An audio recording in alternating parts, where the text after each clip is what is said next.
What's good, Internet? My name is attackslug, and welcome to Because Reasons, the show where I play what I feel like, when I feel like, and today, playing a game called 88 Heroes on the PS4. I know it's also on Steam. I'm not sure what other platforms it might be on, but it only caught my attention because it got a physical release, so I rented it from Gamefly. Now, this game is obsessed with the number 8. I'm going to head into the basic 88 mode here. I'm going to go into a new game and show you just what this game is all about.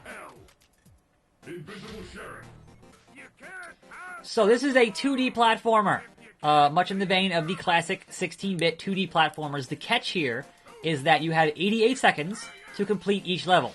There are 88 different heroes that you have to play with, and each stage will give you a randomized hero, and those heroes all have different powers. Like, for example, this hero can reverse gravity.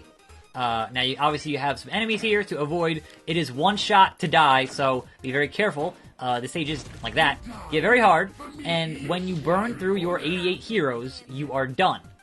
So I, at this point, have gotten about halfway through this game, and the stages are the same each time. So it is not a roguelike, not a roguelite, none of those trappings.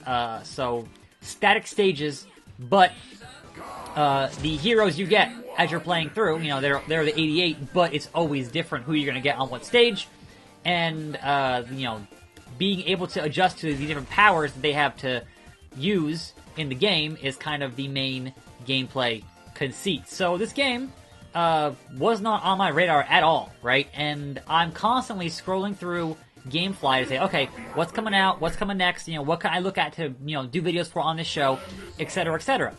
And I had never heard of this game, and I'm like, okay, well, who made it? And it seems like, from what I could tell, that the team, or at least part of the team behind the game, worked on a game, damn it, called Super House of Dead Ninjas, which was a PC game that came out. It is a roguelite that came out a couple years back. It was, I think, Adult Swim published it, and I liked it a whole lot.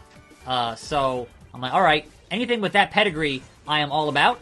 And so I'm not sure that I like this as much as I liked Super House of Dead Ninjas, but I can appreciate what it's trying to do.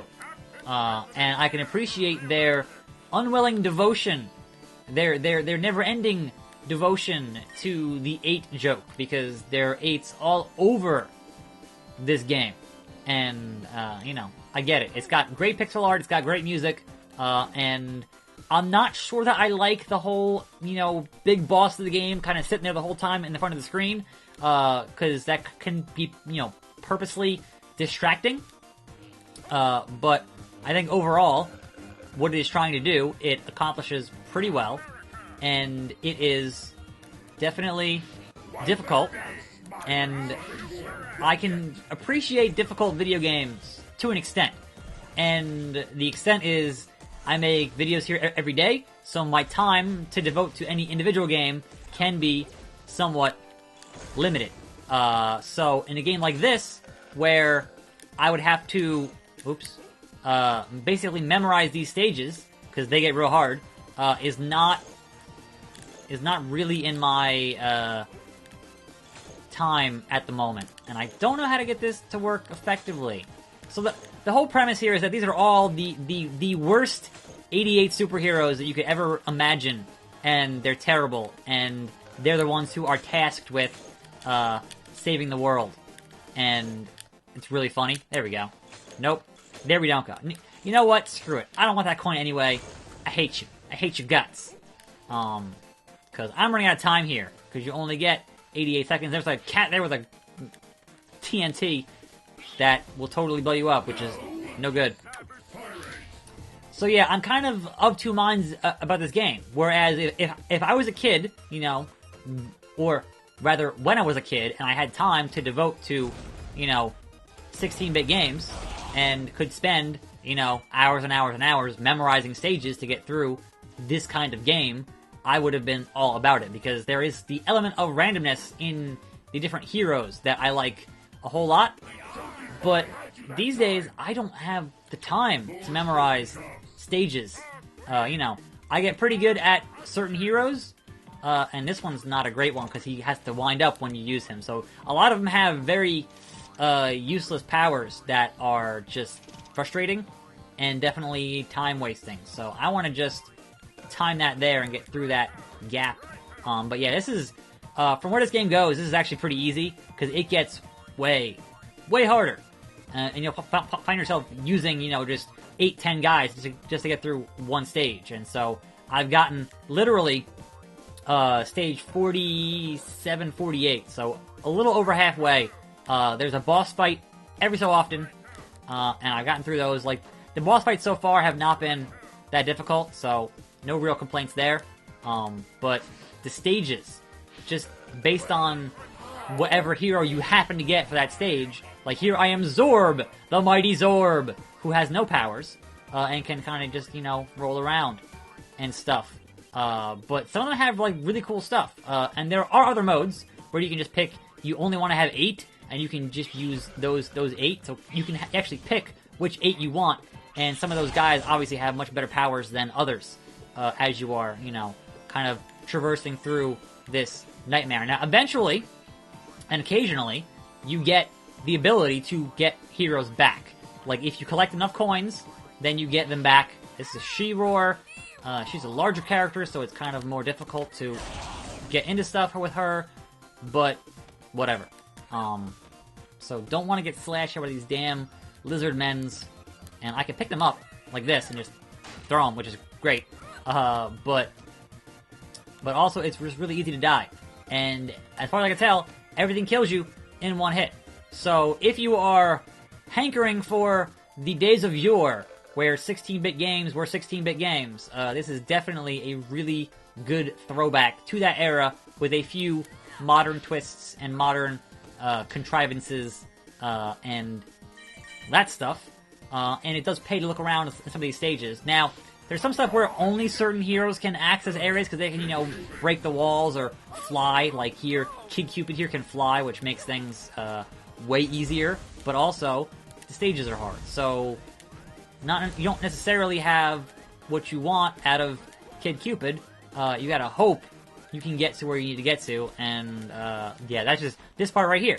Trivial. That part of the stage, trivial. Because I can fly. But even though I beat the stage with Kid Cupid, I can't use him next round. Now I have Clairvoyant. So as you can see, I don't have Kid Cupid here.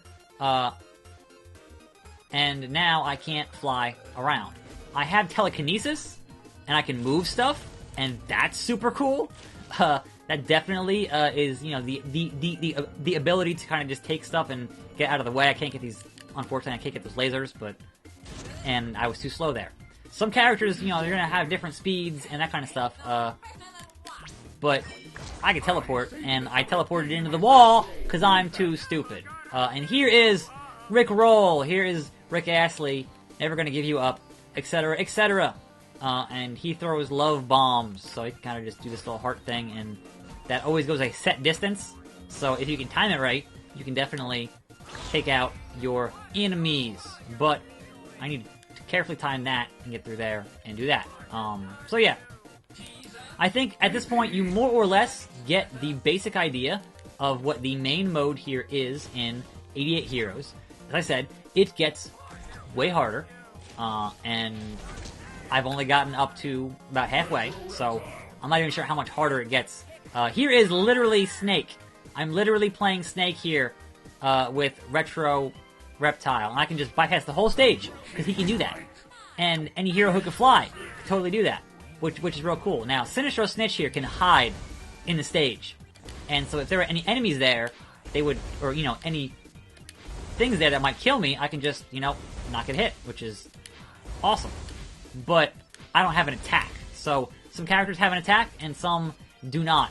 And so considering that each stage is the same each time, you can kind of get yourself into some trouble in stages where it's not giving you a character that can attack when you really need something to actually, do and smash and, shoot stuff, which is very good.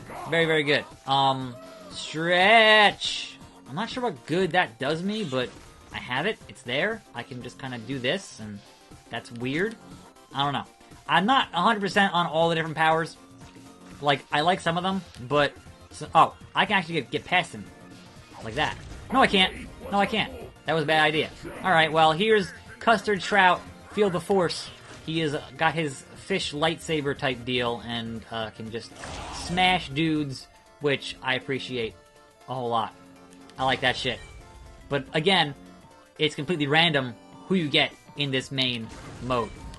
So, you are kind of at the mercy of RNG, and, you know, obviously, I've played a lot of roguelikes and roguelites, and got some money there, got a trophy, so I can definitely appreciate the nature of the genre, but this game has set stages, so the only randomized part is the part where you don't know what character you're gonna get. But it does get, I guess, a bit tedious to play the same stages over and over again. But again, if I had all the time in the world, I'd be all about, you know, this game. Because I think it is very well made, and it's surprising to me that it is so under the radar. There we go, I got enough coins to get someone back. Madam Missile is pretty useful.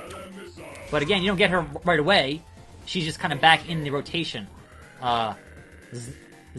Zalmando can come back to life, which is, you know, useful. You kind of leave his head there, and then if you die, you get back to spawn at that part where you died at. So that is helpful in, you know, having an extra life, and maybe you didn't want to screw up that part where you screwed up, which is, you know, happens to me a lot, because this game's hard. And, you know, I can't expand upon that enough, that if you're looking for a hard game, this is a hard game. Dr. Headhugger here is, you know, in alien xenomorph hatchling, and you can take over other enemies, which is super cool. I just died there, so I couldn't even show it off. I couldn't even show it off. Anyway, yeah, more characters who can fly, you know, and so the flying really just, you can kind of just bypass a lot of stuff, and so one could suggest that if you were to build a team of 8 to play the other modes, you could get somebody who could just fly and just bypass a lot of this stuff and just not even worry about it. Like, nah, son, there's the door, just flying. I can't get through here? I can't get through here. Well, they've thought of that. I actually have to go back around. What a waste. Anyway, this is where I got stuck at with ASCII the Magic Unicorn, who has a shield, but it's not enough for this stage, which I have very little time left to complete. Now, when you're down to one hero, which is this stage 49 of 88, when you're down to one hero, they allow you to retry as many times as you want. So, if you end up dying with a really good hero, theoretically, you can make it through the rest of the game with that one hero just constantly retrying. As you can see here is the Magnificent 8 mode, where you can choose which 8 heroes you want. Some of them are better than others. Like, I wouldn't choose any of these teenage mutant armadillo things. Not great. And also, What is not a great character. But again, the game's kind of based on, okay, they're mostly useless. Some of them have good stuff, but they're mostly kind of useless. I've actually gotten really good with Disco here. The dog with the frisbee is pretty cool. Captain Colossus is the worst one, because he's just oversized, and he's really hard to use without getting hit by stuff. And Batbot is great. Alright, I'm going to show Batbot here. So, Batbot, we're going to go with Kid Cupid. We're going to go with, who has a gun here? Here we go. 0088. We're going to go with Custard Trout. We're going to go with Max Velocity. We're going to go with Disco. And we got 2 more. Stroppy Chick, aka Flappy Bird. And Mr. Average, who is 100% average. So Batbot, the whole stage, only moves when you move. So all the enemies, anything else, the stage moves when you move. But again, it's the same 88 stages. So basically, you need to like these stages a whole lot, because otherwise you're going to get real tired of playing the same 88 stages over and over again. Or at least playing through the first half of the game, which is, you know, fun enough, but then it gets hard, and then you're just kind of boned. So, got the James Bond deal going on here, which I like a lot. I'm not sure, like, how to get under this to get that coin, but kind of whatever. Not too concerned about it. But you get the idea. You get only 8 heroes, and you use those 8 heroes to hopefully beat this hit. Like, at the point where you're playing this mode, you would have already memorized the whole damn game, because having 8 and not 88 seems like, insane. There's also a solo mode, which I have not unlocked. I'm assuming you have to beat the game to unlock the solo mode. And then there's hate mode. And hate mode seems like it's just way harder than the regular. So it's not just those 88 stages. You've got a hard mode, essentially, of what that would be. And, you know, cool. Definitely having stages that are remixed and are more difficult, I am all about. Like, that's definitely a good inclusion, considering how much you get tired of those main stages. But again, if you're not any good at the game, then that's really not going to help you. And Captain Colossus is the worst. He's so big, you really can't deal with it's so bad. It's so bad. Nibbles the Destroyer! So yeah, they've got some really funny jokes in here. A lot of the guys have just amusing quirks and whatever else, but at this point you kind of get the idea of what 88 Heroes is all about. And then, if you want to just use a hero and see what they play like, you have the option to go into a training mode and mess around with different heroes, like El DeLeo, where is literally, he's late for a very important date. It's literally a delay on all his actions. Like, that is the most useless thing in the world, but as far as being one joke out of 88, it's pretty funny. Anyway, that's 88 Heroes, a game that kind of flew under the radar for, I think, a lot of folks, and it's kind of my job to say, hey, video games, they exist. This one's kind of cool. I'm attackslug. Thanks for watching. More videos every day. I'll see you next time, right here on this channel, and I'm 88. Out.